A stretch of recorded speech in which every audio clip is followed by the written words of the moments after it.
i ve a parlar-nos d'un tema que ens afecta molt a prop, que és el tema de les comunicacions en tren, que és el tren que mai no arriba i que ell ens conta en més detall que és el que ha ocorregut a les zones del nostre país. Moltes gràcies per la responsabilitat de comunicació. Sense vosaltres seria impossible que aquesta campanya arribés a tot el món. No sé com plantejar-ho, no perquè no hi hagi motius, sinó perquè n'hi ha tants que no sé si m'interessa subratllar-les. Podria plantejar-ho des del punt de vista de la sostenibilitat, que al final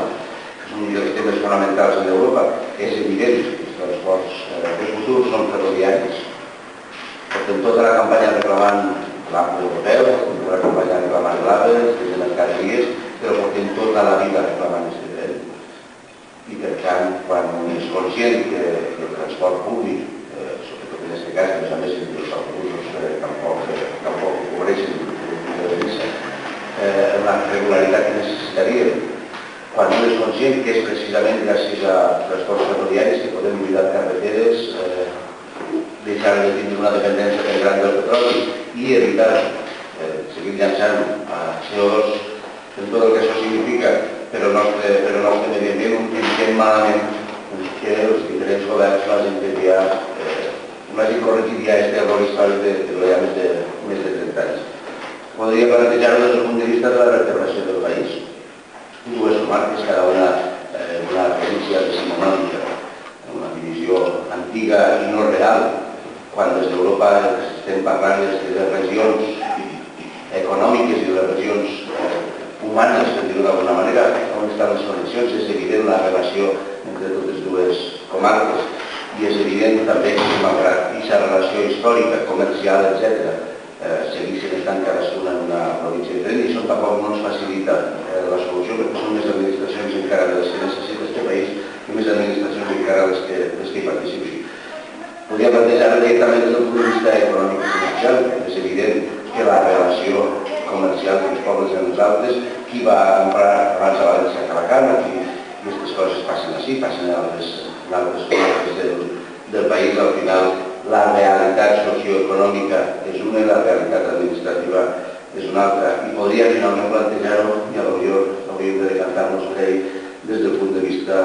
polític, de la manca de capacitat de decisió que tenen els dos partits grans, els dos grans partits, però és un gran partit, ells només són més gent, no són més grans que nosaltres. I no són més grans que nosaltres perquè precisament, malgrat que se pugui fer una reunió, la senyora alcaldessa rep a tots els alcaldes i alcaldesses de la comarca i puguin visitar així un plan d'equip i anem a arribar a un acord, estem tots d'acord en reivindicar aquesta dotació que fa tants anys que no tenim i que algun dia, quan anaves a Madrid a explicar-li a Renfe, avui aquí, a Renfe el problema que teníem, acabaven davant del plan i dient, total és este trocito, no, però este és el nostre trocito. Este trocito que diuen aquí en Madrid és el problema que tenim precisament en aquestes comarques. Dic, la falta absoluta de poder polític i de capacitat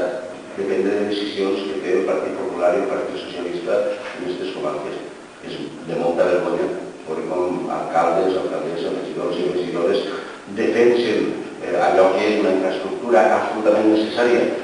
per als ciutadans i les ciutadanes i que després els seus partits a València voten en contra quan fa la proposta. És una qüestió de coherència, és una qüestió de dignitat. Al final,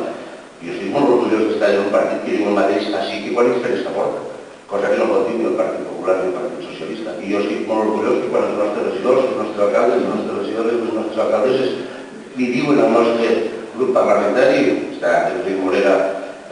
darrere, secretari general i diputat, escolta, hi ha aquest problema, s'estudia i estem d'acord, se porta a les Corts i diem el mateix en les Corts Valencians que diem en cada un dels pobles i ciutats, cosa, insistís, que no fan el Partit Popular ni el Partit Socialista. Perquè això és el que va passar fa 10 pocs dies en la proposició de llei que nosaltres havíem presentat. Mentre la Comunitat Autònoma de Madrid i la Comunitat Autònoma de Catalunya han pogut signar convenis amb l'Estat per millorar les seves xarxes ferroviàries amb inversions, perquè els convenis van acompanyats d'importants inversions econòmiques per part del govern central per a millorar i per a dibuixar aquells trossos de xarxa que encara no estaven ni començats 30 anys que no tenim aquest tren, un tren, insistís, que resol problemes mediambientals, un tren que buida carreteres, un tren que facilita les relacions comercials entre les nostres comarques